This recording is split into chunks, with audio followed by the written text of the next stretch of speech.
Hello Internet, Paragavan here. In this video, we will study a micro course on Pandas data frames, and this course is present on DPHI platform. So log in into DPHI platform, dphi.tech, sign in and click on courses. When you click on courses, a list of courses will be available to you. On those courses, you have to go to Introduction to Pandas and click on it. So introduction to pandas.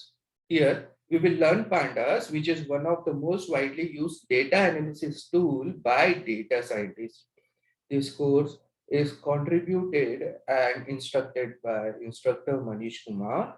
About the course, pandas is one of the most popular open source Python library used for data manipulation and data analysis. It is very useful, high level and high performance, but easy to use data structure and analysis tool. Its key data structure is data frame. Pandas is capable of reading a CSV comma separated file or TSV tab separated file and creating Python object, which is much easier to handle than list and dictionaries. Data frame allows you to store and manipulate tabular data in rows of observation and columns of variable. So when you go through this course, what you will learn in the course, so you will learn about data analysis, you will have an introduction about pandas, you will create series and data frame, you will read and write files, some basic methods and attributes of the data frame objects, indexing, selecting and assigning values to the data frame, some aggregation, summary and aggregation functions on data frame, sorting and renaming a data frame, and checking and filling missing values. So if up till here it is clear, we will enroll for the course and we will start learning. So navigate to the top of the course and click on enroll for free. This will allow you to enroll in the course and then you can start learning. In the display window, we will start with the first module, data analysis. Convert your screen in a full screen mode, F11. Now, data analysis. Data analysis and analogy. Are, are you an apple farmer? You own an apple farm and you want to know the number of apples you grow, but you are too busy with the farm, so you hire someone to count them. You sell your apples to and you get your apple counter to keep record of the number of apples you have in the beginning and at the end of the day every day. Many days and months pass and you put sheet after sheet of apple counts together and you discover a pattern and trend in the purchase behavior of your customer.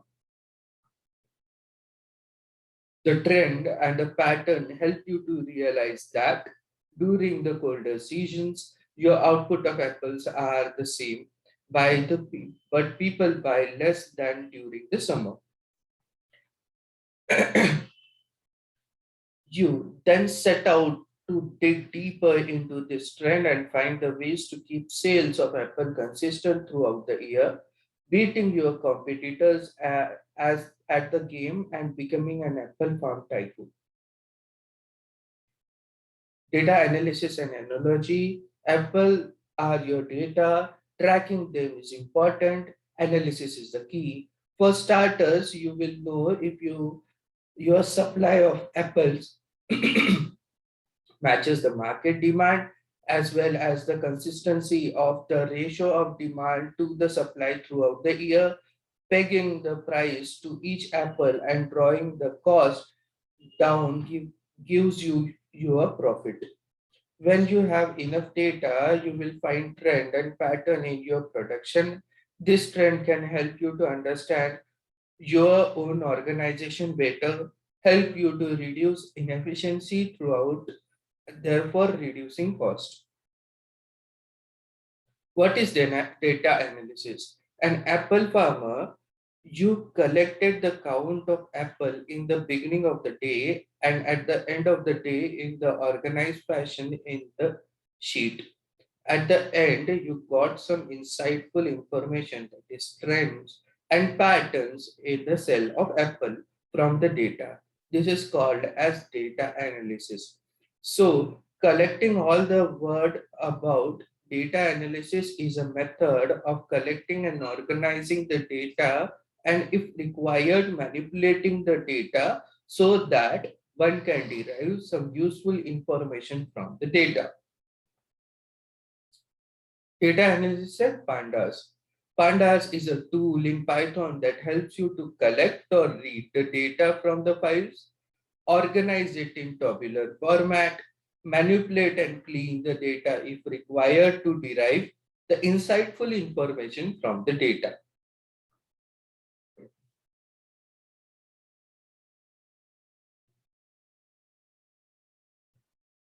Introduction to pandas. Now, what pandas, why pandas is popular, importing pandas in Python, these are the learning objectives. So what is pandas?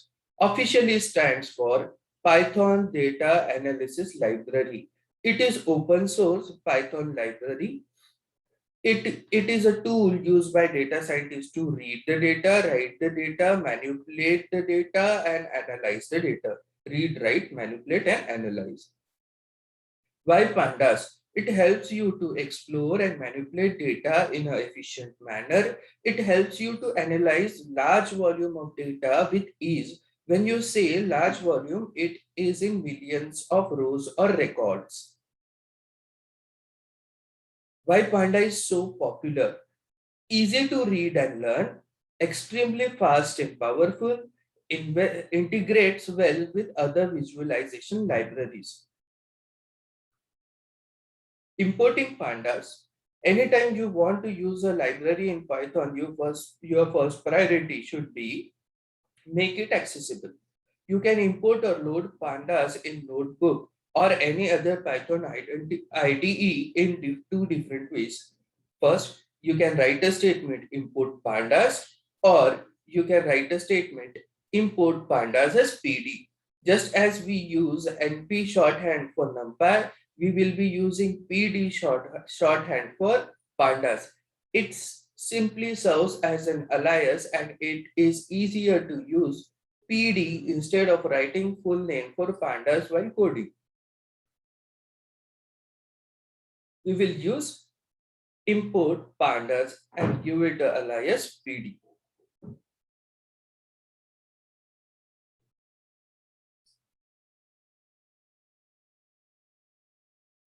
Now, moving to series and data frame series. What is a series and how to create a series? Pandas object. Before we dive into series, let's do a quick recap of pandas object. At the core of the pandas library, there are two fundamental data structures or object, series and data frame. We'll delve deep into the topics in next few slides. What is a series? A one-dimensional labeled array is a series, can hold the data of any type, are like a column in your table. A series can have all the element as number in it, series of numbers, indexing 0 to 5, and the series content 10, 20, 30, 40, 50, 60. If you check the data type of the series, in this case, data type is integer.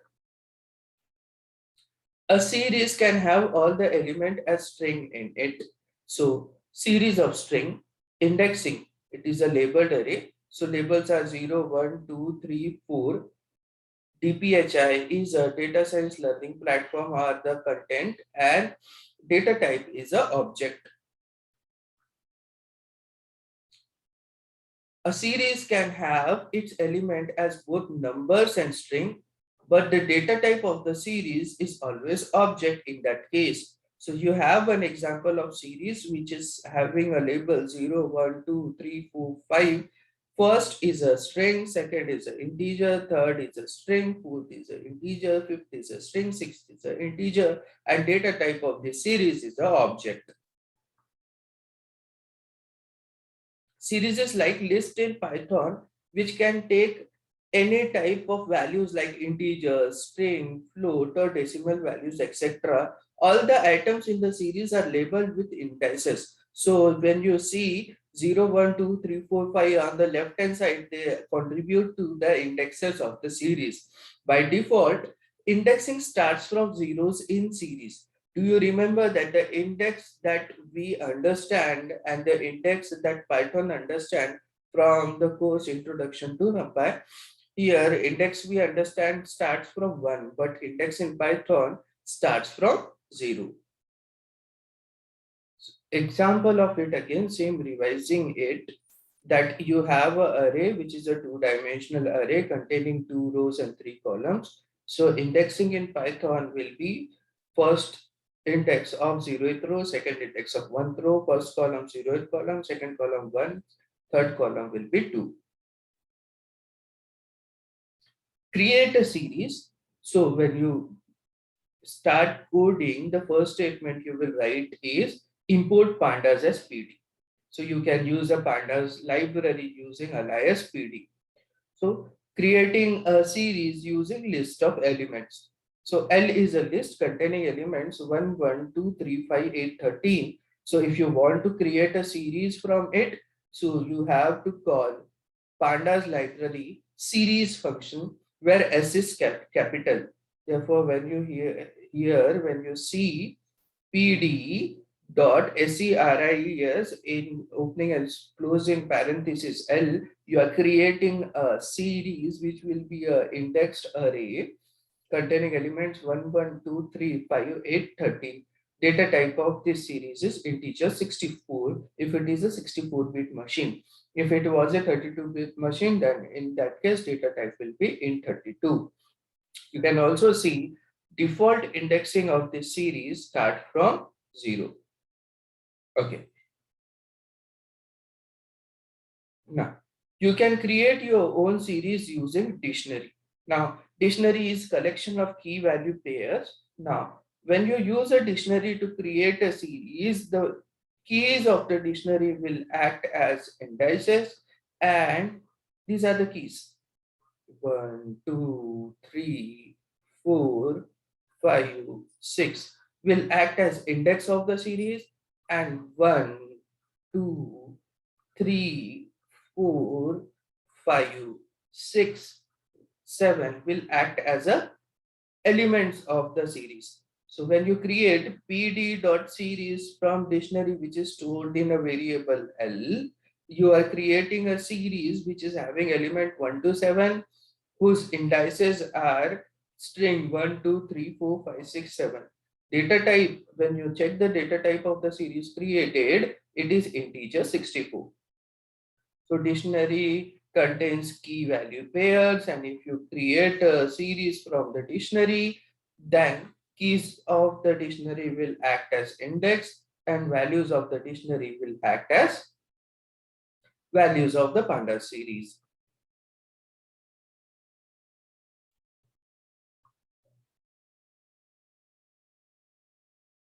Now, data frame, we will understand what is a data frame and how to create a data frame. So, what is a data frame? It is a two-dimensional table made up of collection of series, structure with labels axis. Row axis is also labeled and column axis is also labeled. So a data frame will look like a table as shown in the image below, where rows, this part,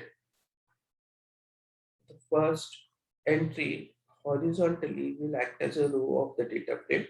So you have 1, 2, 3, 4, 5 rows and 1, 2, 3 columns. So if you use a registration number as an index and names and columns, names and marks percentage, this will be called as row index, and this this will be called as column indices. Then the row value will be Steve and its percentage, Matthews and its percentage, and so on. So when you talk about data frame, it is a tabular representation containing rows and columns. Rows are represented horizontally, having attribute for each, having value for each attribute, and columns will treat as one attribute and vertically all the values for those attributes.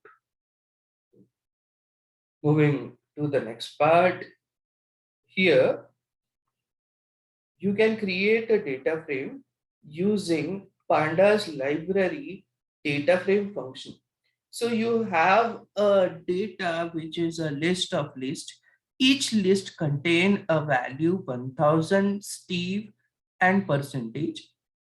Again sublist 1001 Matthews and percentage.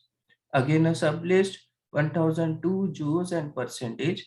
1003 Patty and percentage, so on. So if you want to create a data frame from this list of lists, you will call Pandas library data frame function. Data frame CDNF is capital, and you will pass as an argument the list of list data. This will retain a data frame which will be stored in a variable, and if you print the variable on the user screen, you will get a output like this, wherein these are row labels and these are column labels. So it is a labeled two-dimensional tabular representation of data where you can access the element using row and column labels. So here is one example wherein you have created data frame from the list. Okay.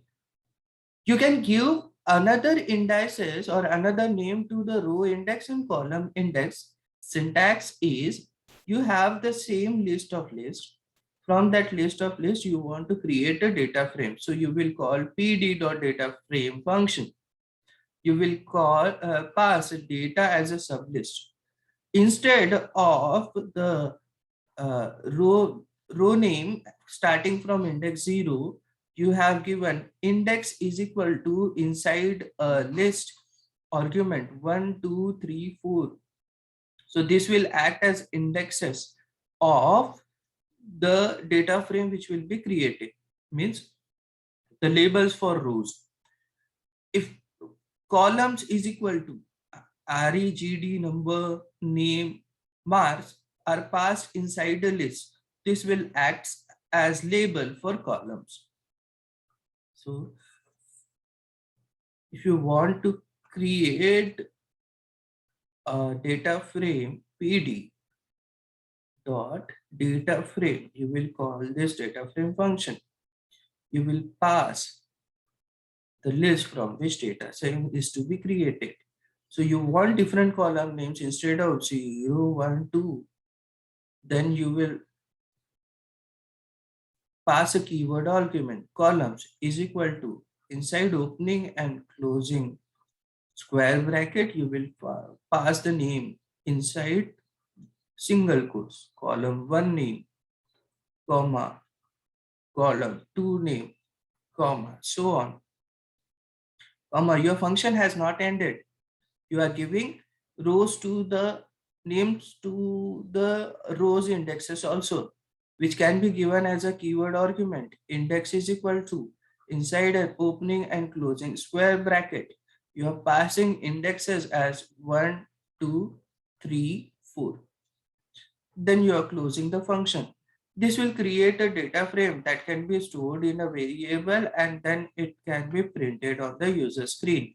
Print A, you will get an output like this, where column indexes are registration number, names and marks, and row indexes are 1, 2, 3 up till 5. So we have, in the second example of creating a data frame, we have created a data frame using list of lists. and given we have given specific index name and row name using keyword argument index and columns.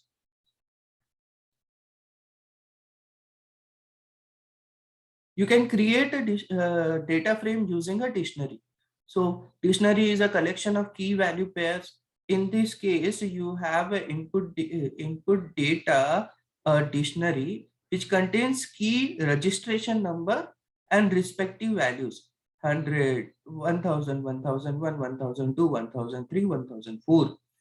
Names and respective values: Steve's, Matthews, Joe's, Patty, Wang.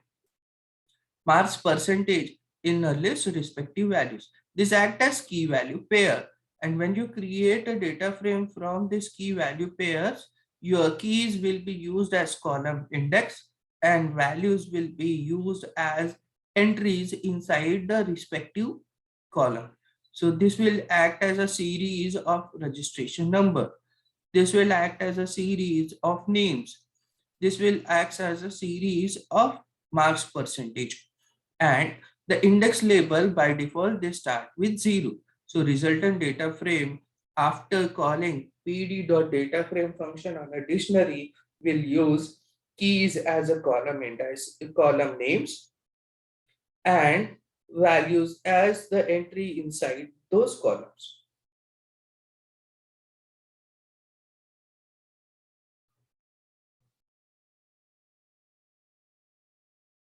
A column, if you assess a column of a data frame, then it will act as a series. A data frame is a collection of series. A series is a column in a table of a data frame.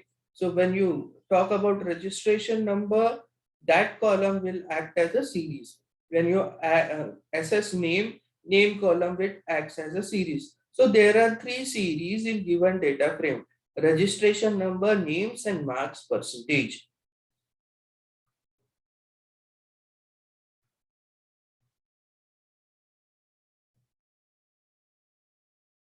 Moving forward to the quiz. Okay. Select the correct statement. There are two fundamental data structure of Python properly known as series and data frame. Yeah, this can be there. A series in pandas is a two-dimensional while data frame is one-dimensional. This is incorrect. A series in pandas is one-dimensional while data frame is two-dimensional. This is correct. So we can say both 1 and 3 are correct.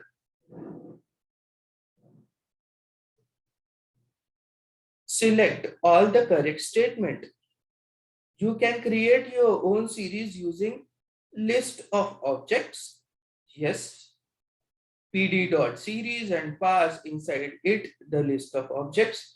You can create your own data frame using list of objects. Yes, if you have a list of objects, for that data frame can be created. You can create your own series using dictionary key value pairs, where key of the dictionary will act as a indices and values of the dictionary will be element of the series. You can create your own data frame you are using dictionary key value pairs, where keys of the dictionary will act as a column indices and values of the dictionary will act as the column series. So entry in the column series vertically. So all of them are correct. Click on this answer. You have to correct answer. Moving to the next part. Here, moving down. Move on next. Moving to read and write files plus some basic methods and attributes. So reading and writing files on pandas. So reading a data file and writing to a data file we will learn in this module. Reading a data file, it is always good to be able to create a data frame by hand, but generally we don't create our own data by hand. We work on the data that already exists. So data exists in number of format. The most basic format there is CSV file. CSV stands for comma separated values. So working with CSV files. So you can see a CSV file is stored inside a folder. Windows user using MS Office would relate to this. CSV is nothing but similar to an Excel file. Only a catch is in CSV file, you store the data with comma separated values. So what is a CSV? CSV file normally created by programs that handle large amount of data. They are a convenient way to export data from spreadsheet and databases as well as import or use it in another program. CSV, comma separated values is a simple file format used to store tabular data such as spreadsheets or databases. A CSV file stores tabular data, numbers and text in plain text. Each line of the file is a data record. Each record consists of one or more fields separated by commas. The use of commas as a field separator is the source of the name of this file format. So you have one of the example. If you represent data CSV file and you open it inside a notepad, then you have the values or entries separated by comma. Therefore, comma separated value as an extension. If you open it in Microsoft Office, then you will get a column, and inside each column you will have an entry. So column separator in this case, it will be a comma. Looks like when we open in MS Excel, it is looking like when we open in a notepad. Working with CSV file in Python. For working with CSV file in Python, there are inbuilt function. What are the inbuilt function? Read CSV. However, a comma method for working with CSV file using pandas, it makes importing and analyzing data much easier. One crucial feature of pandas library is the ability to read and write Excel, CSV, and other types of files. So you can read, write Excel or CSV file or any other format file in Python very easily. For CSV file, for reading the file, we use read CSV method. Functions like the pandas read CSV method enable you to work with files efficiently. The read CSV function reads the CSV file into a data frame object.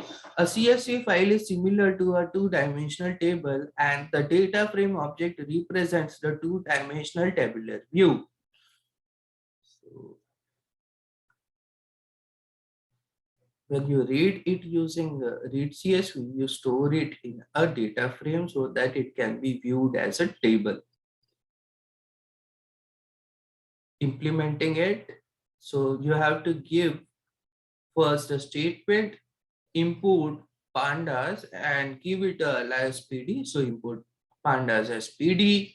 Then you are using PD's library read underscore CSV function inside opening and closing parentheses. You have to give the name of the CSV file you have to read, or location from which where the file is present, where in the last you will give the name of the CSV file so that the CSV file can be read. So it will read the CSV file, it will convert it into a data frame, and then it will store it in a variable which can be used later. So data frame can be manipulated later or analyzed later. So here is more elaborate example using both the methods. So the first statement here, we have imported pandas library as PD. Then we checked what is our present working directory, pwd. It will show that the directory is part of the directory. Now, using pd.readCSV function directly, we give the name of the CSV file if it is present in the directory where your IPYNB file is present. So what was the function? PD dot read underscore CSV. inside it, in double quotes, file name. Suppose file name is R and extension r.csv. In the next example, suppose your file is not present in the same directory where your ipynb file is present. Then what you can do, you can give the complete path of the file followed by the file name. So here you have pd.readcsv. In double quotes, you are giving the path of the file where the CSV file is present. So pd dot read underscore CSV. In double quotes, you can copy the path and paste the path of the CSV file. In this case, it is C :/ user, then / name, then / desktop,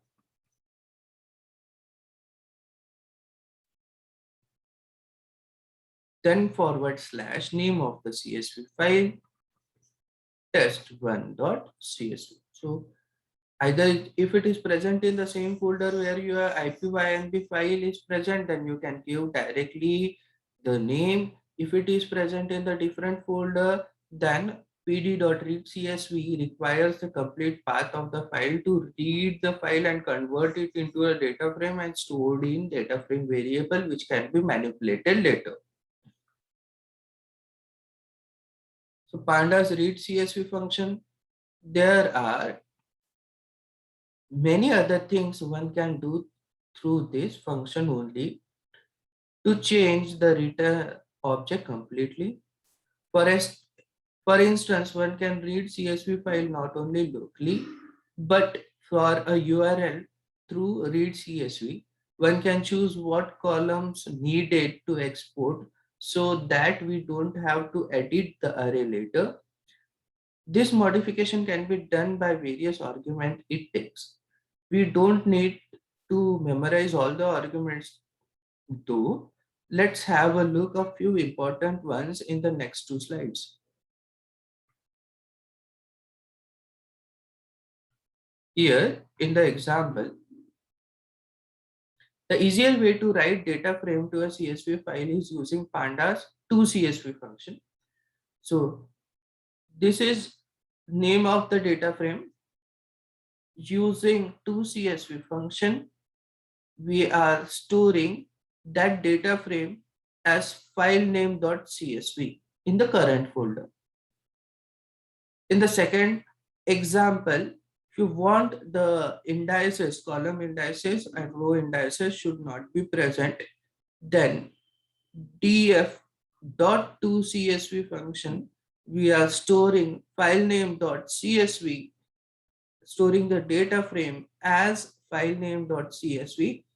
Index is equal to false. It will not store the indices of the data frame into a CSV file. This was the example of storing a data frame as a CSV file. Previously, we have seen the example of storing a CSV file into a data frame. Read CSV converts the CSV file into a data frame. toCSV converts the data frame into a CSV file. So one more example of this. You have read a CSV file and from a location stored in variable A. Then the variable A was converted to a CSV file and stored in a location with test2.csv. So we have done the same thing. Read a CSV file, converted it to a data frame, and then the data frame was converted into a CSV file and stored in the location. Either the path can be given or it can be stored in the current location or current folder which you are working on.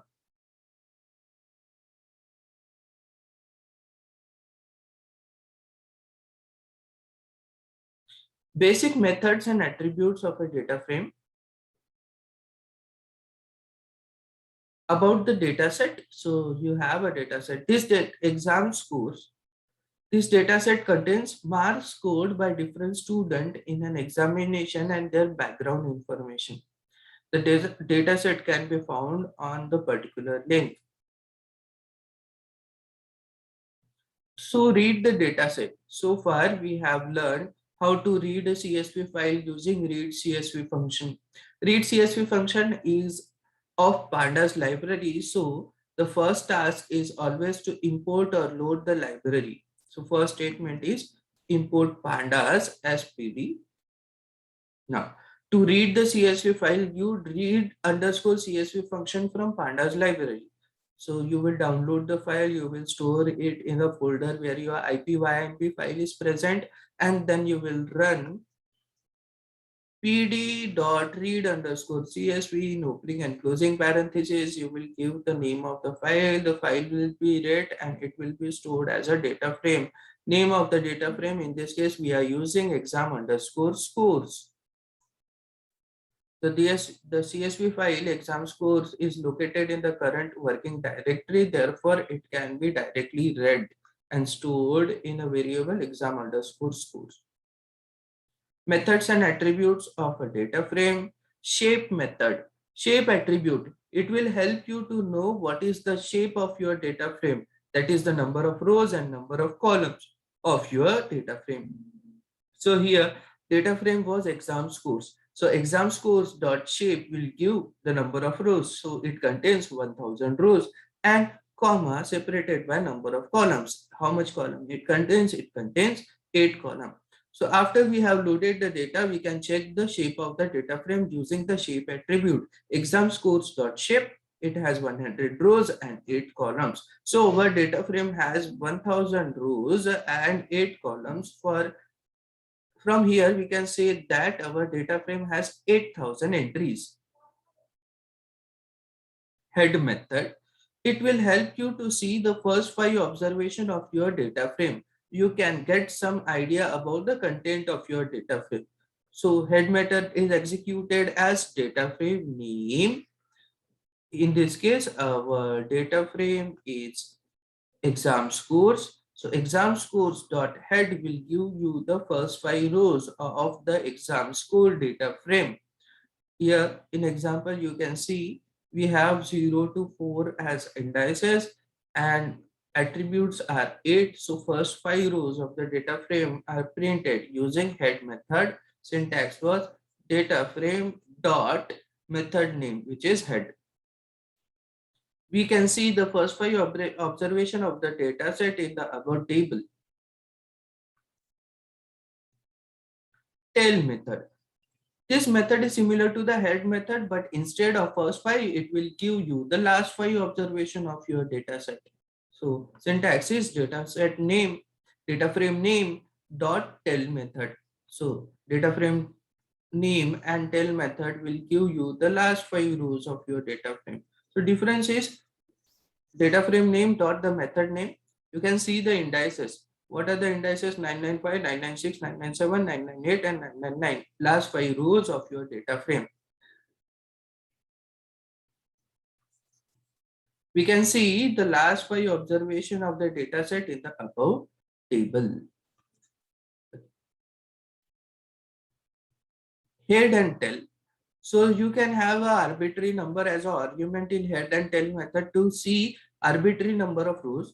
We can also add a number to row to display in both head and tail. Data frame dot head to will display first 2 rows of the data frame. Data frame dot tail 2 will represent last 2 rows of your data frame. D-types method. D-type attribute.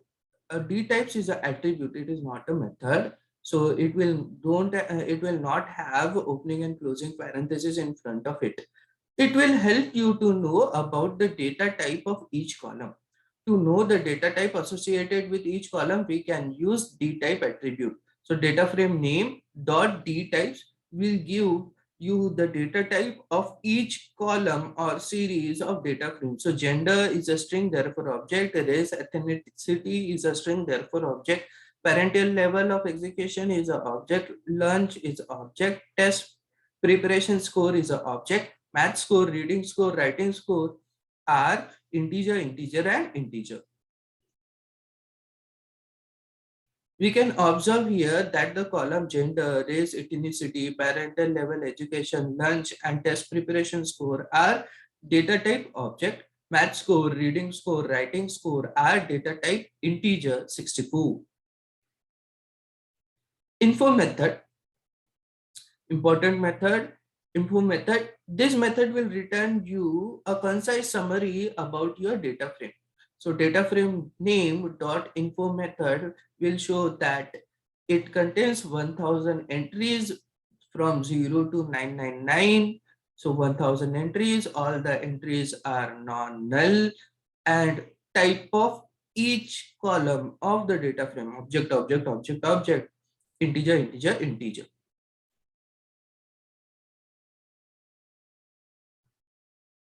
What you get,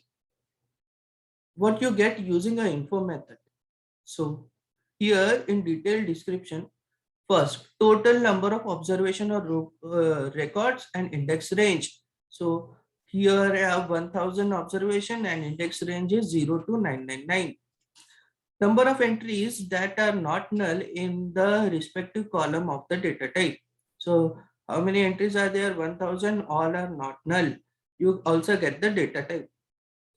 Column names, here you have gender, race, ethnicity, parental level of education, lunch, test preparation score, math score, reading score, writing score as column name.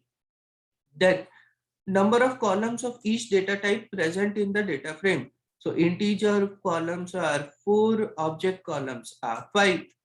Memory used by the data frame, it is using 62.6 plus KBs of memory.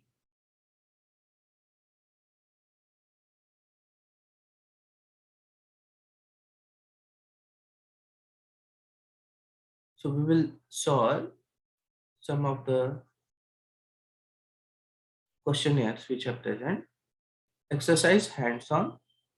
In this set of the exercise, you work with standard metropolitan area data set. So we have to use another data set for completion of this exercise.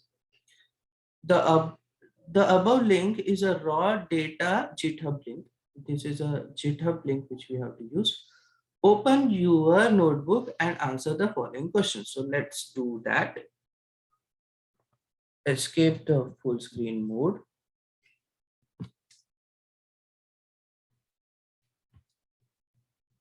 Wait for a minute. Clear the screen. Get to the mouse. Close annotation. Press function F11 or escape.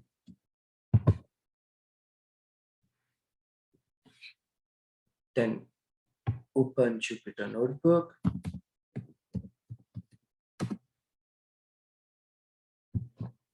This will open Jupyter Notebook. Wait for it to open.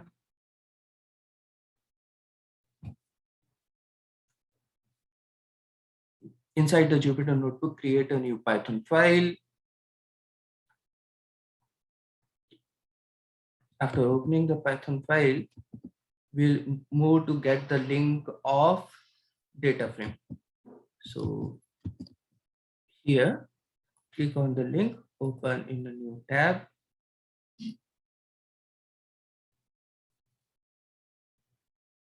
Click on this link, Control A, cut it, move to your Python 3 file. Here it is pandas exercise.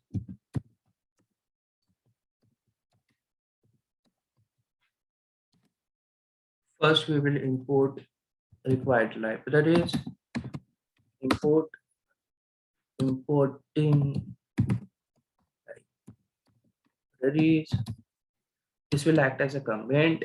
Then we will import pandas as PD.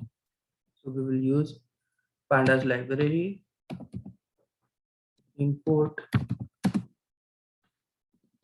numpy as NP.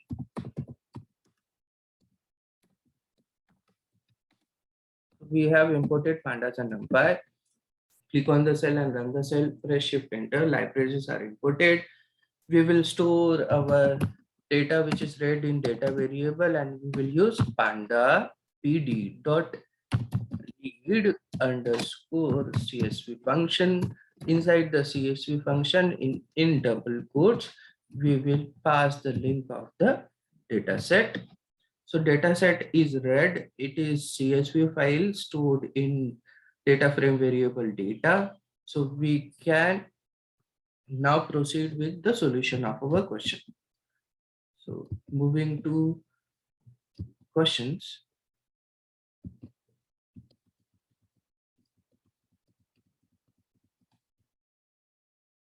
Wait a minute.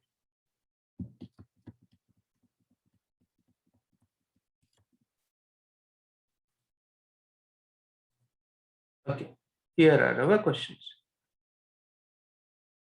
Import the pandas library in your notebook. Yes, we have imported. Read the data using pandas library. Use read underscore CSV function. Name the loaded dataset as SMA underscore data. So we have to name it as SMA underscore data. Yes.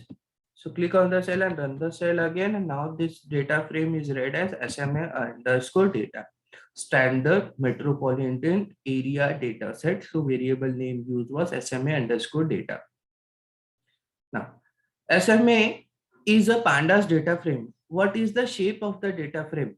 SMA underscore data. So we will use the data frame variable underscore data and dot shape. So shape is an attribute, therefore it will give that it contains 99 rows and 10 columns. So here the answer will be 1. It contains 99 rows and 10 columns. How many entries are there in SMA data? So SMA underscore data, you can run the info function.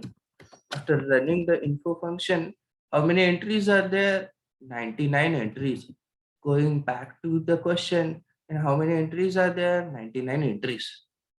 Which of the following method will help you to display last 5 observation of your data frame? So obviously it is tell method. So you use SMA underscore data dot tell method to display last 5 rows of your data frame. Select the correct statement above about the data type of different columns. So we have to select the correct statement about the data type. So how we get the data type? Using dtype variable or using info. So in info we also have the data type, or you can use SMA underscore data dot dtype,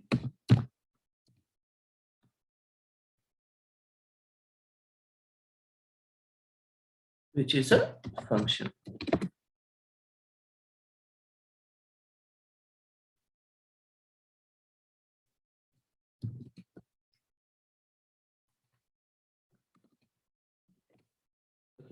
It is D types. Okay. So you have data types here also, and you have data types in info function also, or D types attribute also. So what is the first statement? The data type of land area is integer. So we will go to land area. Land area is integer. It is correct. There are 5 columns whose data type is float. So here you cannot see the count.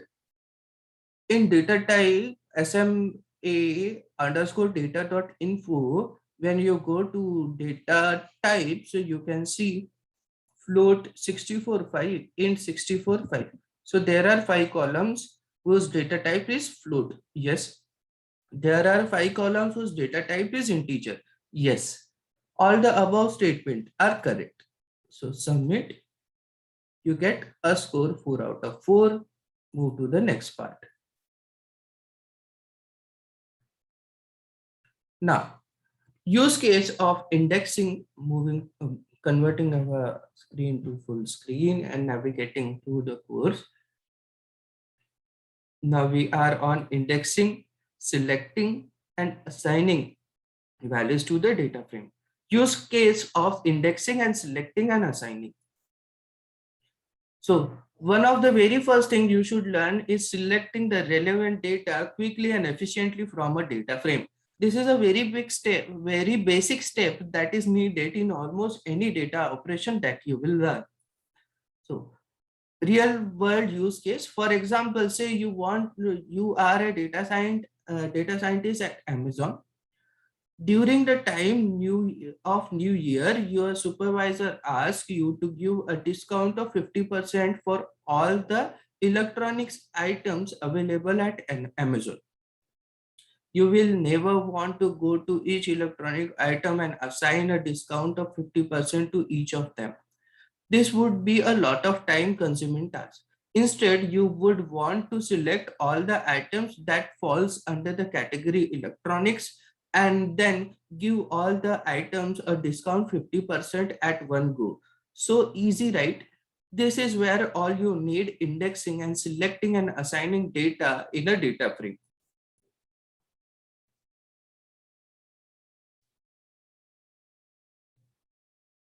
Indexing a data frame. What is indexing in pandas? Indexing in pandas means selecting a particular row and column of a data frame. Indexing in pandas is same as we did in Python list and a NumPy array. So pandas has two known operators used for indexing.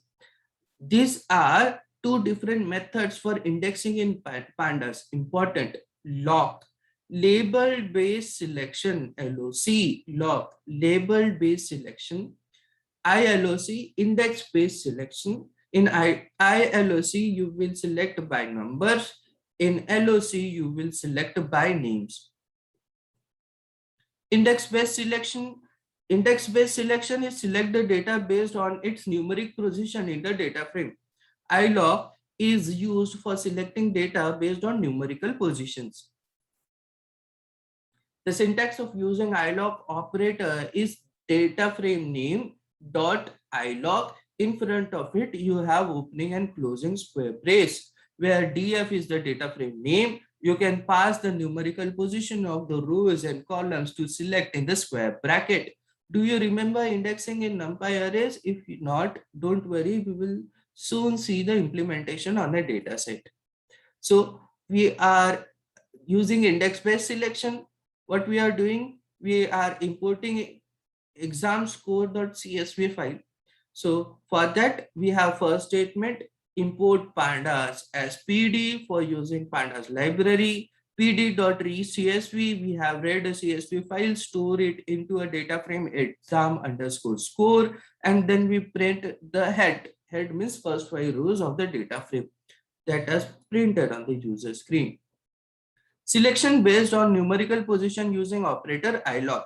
Exam scores ILOC 0 will represent the first row of the data frame. The image above, you can see the information about the first row of the data frame. Exam score.ilog 0th row and 0th column. So it will assess an element of the 0th row and 0th column of the data frame.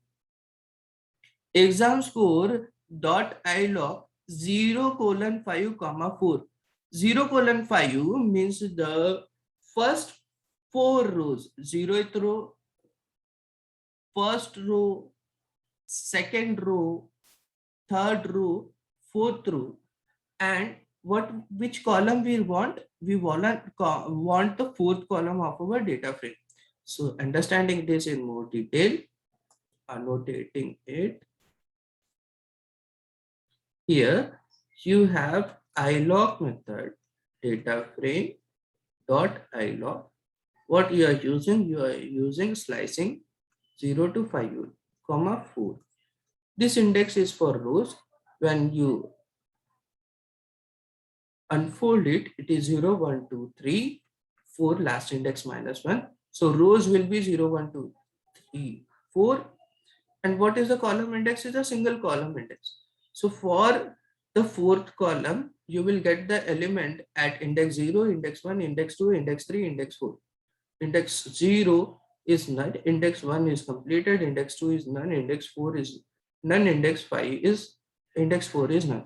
What does none represent? That at that position of that column, no value is present. Therefore, what was returned as an output? none.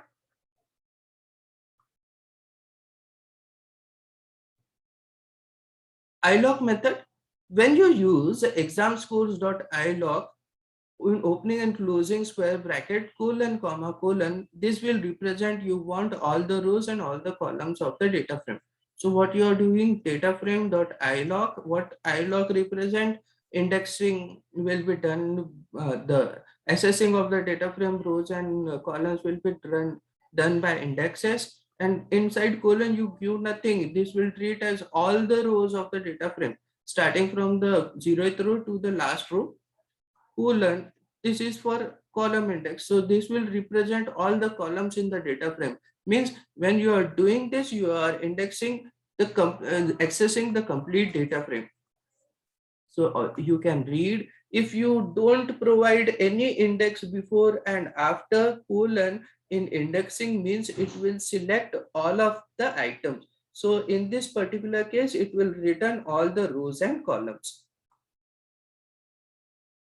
Selecting based index based selection, iLog, selecting data based on numerical position, use operator iLog. You can also pass list of indices. So exam scores.ilog, you want 0, 1, 2, 3, zip 0, 1, 2, 3 will be rows, comma 2 will act as a column. So for the second column, this will index display the value at 0th row, 1th row, 2nd row, and 3rd row. So list can also be passed to iLog method. Selecting data based on numerical position, use operator iLog. You can also use negative indexing. Now to understand negative indexing, here we have data frame name df dot iLog. Inside iLog you have row indexes. So -5 colon nothing. So it will run -5, -4, -3, -2, -1. So it will give the last -1, second last -2, third last -3, fourth last -4, fifth last -5 rows. So last 5 rows by -5. 0 to 2, this will be unfolded as 0, 1, 0 included, 2 excluded. So this were unfolded as 0, 1. So for the last 5 rows, we are printing 0th column and the first column. So 0th column is gender and first column is race and ethnicity. Therefore, female, female, female, male and group will be printed on the user screen. So using iLog, we can use negative indexing to assess the element also. In this particular example, we have used -5 colon, which will give the last 5 rows of the data frame, and 0 colon 2, which will give the first 2 columns of the data frame. So we are printing for the 2 columns, the last 5 rows of the data frame. Label-based selection. Label-based selection selects data based on the column or row name or indices. This becomes important while selecting data from a data frame. Label-based selection is done using lock method. Do you remember Python default indexing of the data frame and the index name that you changed in the previous topic using columns and indices? So log and iLog are conceptually similar. The difference is that iLog considers the default indexing while log ignores the default indexing. Log is used for selection of data based on the data indices, values or name, not on the numerical position. The syntax of log method is similar to iLog. Data frame name dot log, in opening and closing square bracket, you can give the labels. We will learn about the implementation of the dataset soon. So selecting a data from a data frame using column and row names or indexes used operator log. So exam score dot log 0 will give you the first.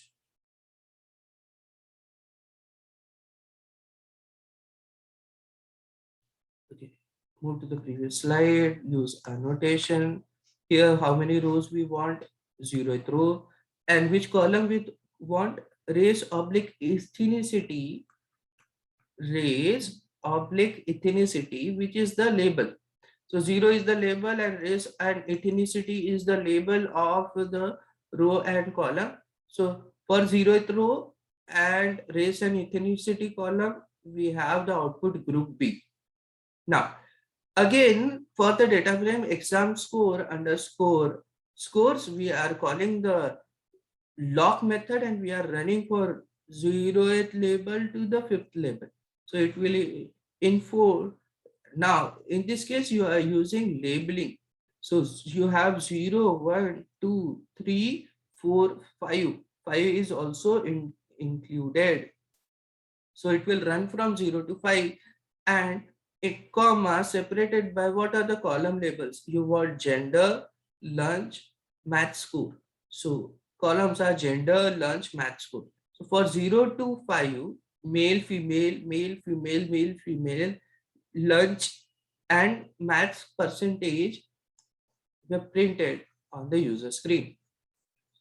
So iLock method use labels and we have seen its two example. Row indices from 0 to 5 exclusive.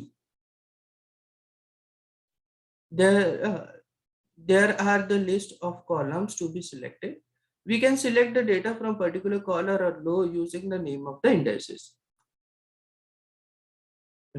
We will understand this more. Here we will see this thing. When you use data frame dot lock method and you use indexes 0 to 5 and the column names like A, B, C, then this runs from 0 to 4 or 0 to 5. That we will check and confirm. Otherwise, the difference is clear. iLock method use integer indexing, numeric indexing, whereas lock method use the labels which are there on the data frame. Moving to the next part.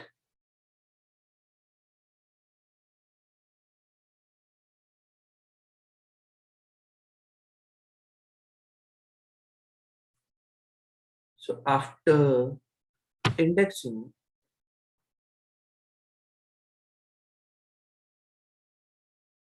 we have selecting a column. So selecting a column of a data frame. So attribute dot based selection. We use shape attribute to know the shape of the data frame. So df dot shape will give number of rows and number of columns of the data frame. Similar to that, you can use a particular column name as the attribute to select a column. So df dot names attribute will give you the name of the columns. Dictionary based selection. Do you recall we are getting values from a dictionary using key? So when you write dictionary name in front of it, the key value, you get the values. Inside the data frame, you can use the same thing. Similarly, you can use the column name to select a column of a data frame. df column name. So df in opening and closing square bracket, you gave the name of the column. It will give you the values present in the column of the data frame. In this case, you have column names as registration number, name and mark percentage. You use df in opening and closing square bracket names. So it will retrieve the names column and it will give you at the output. So Steve, Matthews, Joe, Patty, and Win were written on the user screen when you executed df, the data frame name in opening and closing square bracket column name. In this column names was names.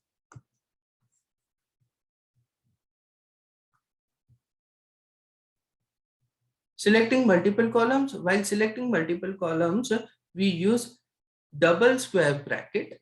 So here you have a data frame. Here you have a data frame df. So df, how many columns it has? It has 3 columns. Registration number, names and marks. And if you want 2 of the columns to be retrieved from the data frame, so you will have opening square bracket, closing square bracket. Inside it, again, you will have opening square bracket and closing square bracket.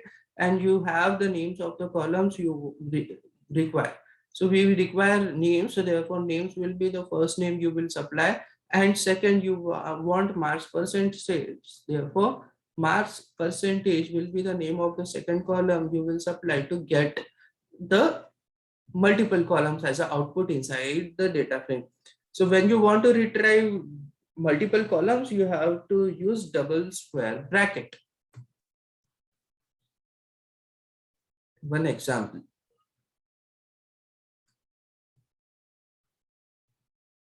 Conditional selection, suppose you are interested to get data of Joes from the given data frame. This is also called as filtering. Here, what you want to select a row whose name was Joes. So here, we can make a condition using any conditional operator discussed in Introduction to Python course. Let's say we want to record where name is Joes. We can make a condition here using double equal to conditional operator. So we want df.name is equal to Joes, and it will show that for which record the condition will satisfy. And then we use this condition to retrieve the information of the data frame. To get all the columns of the rows that satisfy the condition, here the condition is to get the row where name is Joes. So df.names, df has an attribute or column names which is equivalent to Joes if it is given in opening and closing square bracket with the same data frame outer, it will return all the data frame columns satisfying this condition. This is what we are interested in. To registration number, name Joes, and marks percentage. Filtering based selection.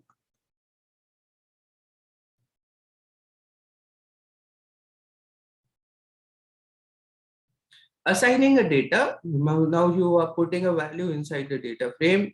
So assigning a data to a data frame is very easy. You can do this using one line of code as shown in the next slide. Say that you want all the entries in the name column to be DPHI. So what you will do, you will give the data frame here, df name dot names. So it will assess the names column, and this will be assigned to DPHI. Another syntax is df dot, instead of using dot member access operator, df in opening and closing square bracket names is equal to DPHI. These two syntaxes will serve our purpose, in which all the values of the column names will be DPHI.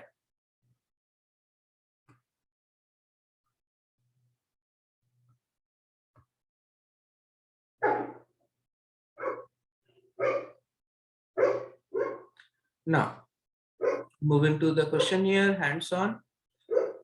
Instruction. In this set of exercise, you will work on standard metropolitan area data set. The above link is a raw data GitHub link. From this link, you can get the data set. Open your notebook and answer the following questions. Import pandas library in your notebook. So click on the notebook, full screen mode, move to your Jupyter notebook file. Here we have already opened our Jupyter notebook.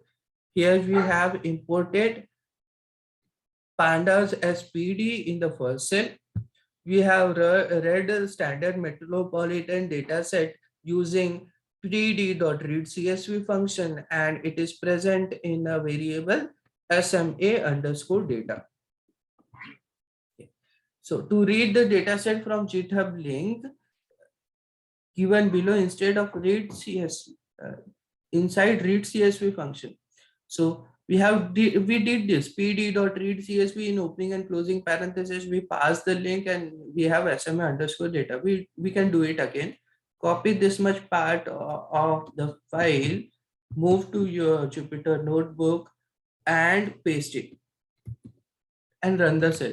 So SMA underscore data, SMA underscore data dot head. We check first 5 rows of our data frame. Yes, it contains the data of standard metropolitan area.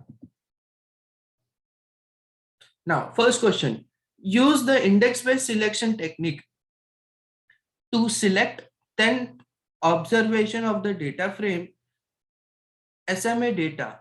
So what is the crime rate of the observation? So crime rate of observation in the index-based selection.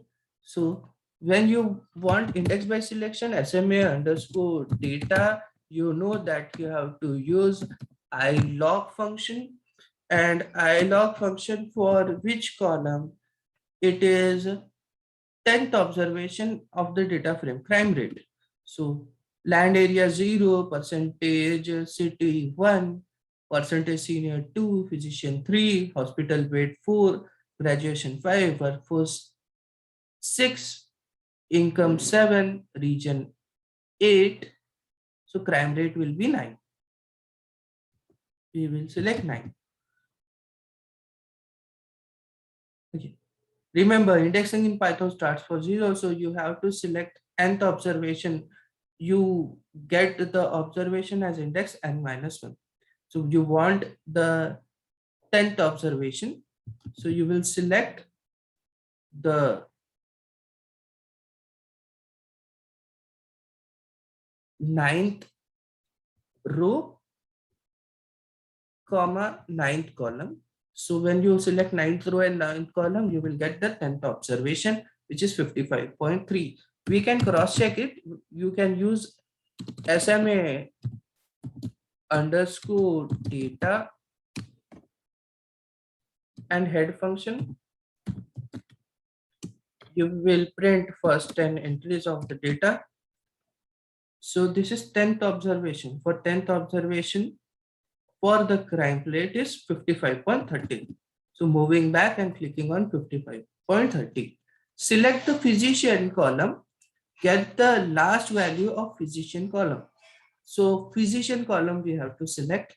Now it is label based indexing. So SMA underscore data dot, now we will use lock method. Inside it we will get the physician column.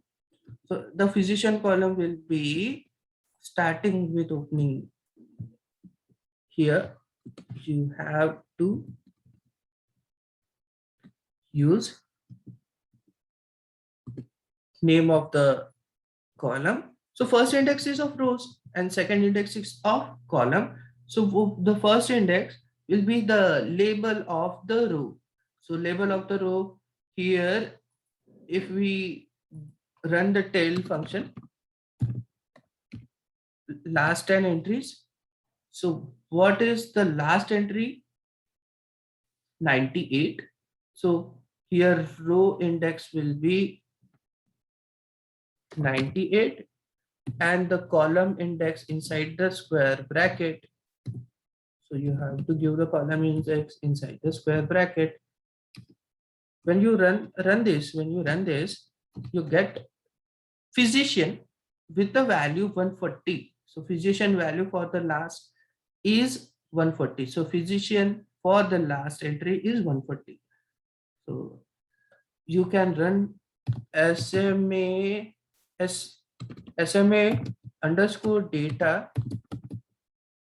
dot info to confirm this. There are 99 entries starting with 0 and last entry as 98. Therefore, we use the last label as 98 and we are using names. So what name was used? Physician was used. Inside the opening and closing square bracket in single quotes, we give physician and retrieve the entry. So it is 140. Now, select the record with index label, numeric position 1, 3, 5, 7, 9, 13 and column land area, workforce, income, region and crime rate. So we have to do this. So this can be done. Data frame name SMA underscore data. You are using index based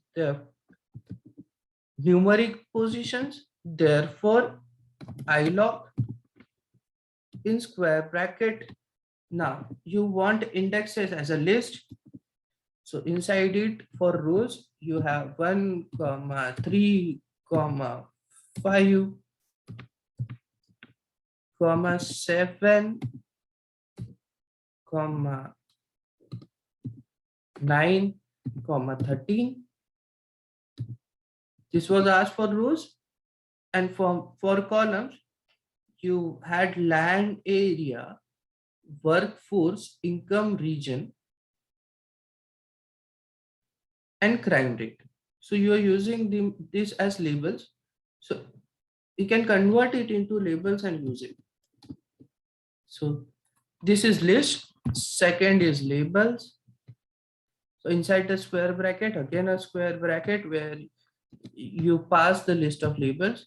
So land area, workforce, income, region, these are comma separated values. So as we are using directly the label, then instead of using iLog, we have to use log. We are not, it is showing us an error. The error where it is showing up as an error, let's see.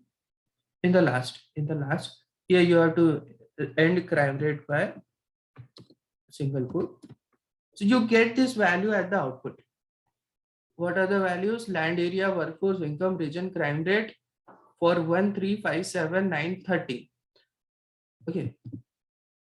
The crime rate are less than 70 for all the observation in data frame sample data. So in this sample data, all the crime rate has less than 70. First is true. The observation index 13 has an income of 12591. So for label 13, you have an income 12591. This is also true. Both of the above are correct. None of the above are correct. We can select both of the above are correct. Fourth, select the observation for which the region is equal to 2. Assign the result to variable sample underscore data 2. How many observations are there in the data frame sample 2? So here we have to use filtering, where we will filter the data region where it is equivalent to 2. So to filter, we have a data frame name SMA underscore data. For region, we are checking. What we are checking? The region is equivalent to 2. So we will double equal to 2. This is the condition. It will return true false value. But we don't want true false value. We want a new data frame to be created with a name SMA underscore, what is the name specified? Data 2 2 is equal to, then we will give the original data frame name SMA underscore data. So it will select all the rows where the value of this condition is true. So inside the square bracket, you have to pass the condition. Click on the cell and run the cell. And when you run SMA underscore data 2, SMA underscore data 2, you will see that it is containing some entries. If you run the info function, SMA underscore data 2 dot info, you can get the number of entries. How many entries are there? 25 entries from 1 to 92. Index from 1 to 92, 25 entries. Moving back to our question, clicking on 25, submit, you can see our all answers are correct. So we have solve the exercise on selection, indexing, and assigning. Moving to the next part, summary function and aggregate function. Please wait for 2 minutes. Let's have a break of 2 minutes.